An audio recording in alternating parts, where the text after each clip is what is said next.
Mr. President, let me begin by thanking you and your delegation for organizing this open debate. We thank the briefers for the valuable inputs and perspectives. It is indeed disconcerting that civilians continue to be the primary victims of armed conflict. There can be no substitute for national efforts in creating an environment where civilians are secure. While peacekeepers implementing Security Council mandates and humanitarian organizations delivering much needed aid have an important role to play, the onus of responsibility for protecting civilians lies fundamentally with national governments. We cannot ignore the adverse impact of terror attacks in today's debate on protection of civilians. Terrorists and terror entities have significantly enhanced their capabilities by gaining access to new and emerging technologies, which present us with new threats, including for civilian populations. Over the last 2 decades, the agenda of protection of civilians has significantly expanded, particularly as a result of changes in the conduct of hostilities and increase in intrastate conflict situations. The Security Council during the same period has also adopted many resolutions and presidential statements to strengthen the international community's resolve and focus on protection of civilians in armed conflict situations.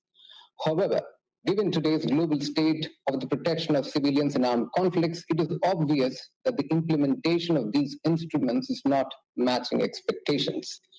In this regard, my delegation would like to submit the following for the Council's consideration. Point 1. Respect for principles of the UN Charter, including sovereignty and territorial integrity of member states, should remain the basis for all actions taken by the Council for the protection of civilians. A decision to intervene, if politically motivated, runs the risk of being counterproductive and therefore needs to be avoided.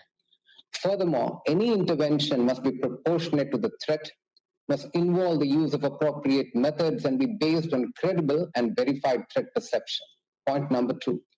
The efforts of the Council and of the international community should be directed at assisting national authorities in developing capabilities and capacities to protect civilians.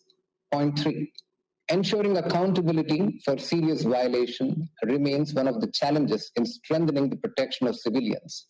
The UN should support countries in conflict situations in enhancing their national accountability mechanisms to end impunity for serious violations of international humanitarian law.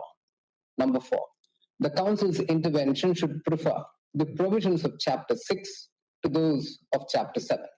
Use of force should indeed be the measure of last resort when all diplomatic and political efforts fail to protect civilians. Point number 5, peacekeeping is one of the key instruments available to the UN in discharging its responsibility for the maintenance of international peace and security.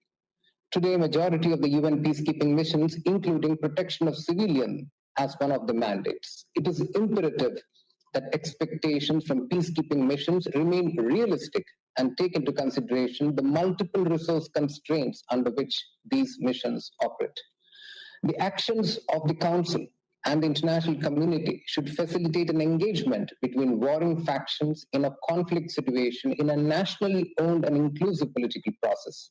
This inclusive approach to national reconciliation, anchored in state sovereignty, is the only way to move forward and ensure the protection of civilians in an effective, pragmatic, and enduring manner.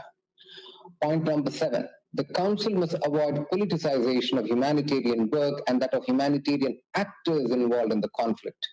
The fundamental principles of humanity, neutrality, impartiality, and independence should guide the work of humanitarian agencies and organizations. To conclude, Mr. President, my delegation will continue to work closely with the international community in our concerted efforts to alleviate the sufferings of civilians in situations of armed conflict. I thank you.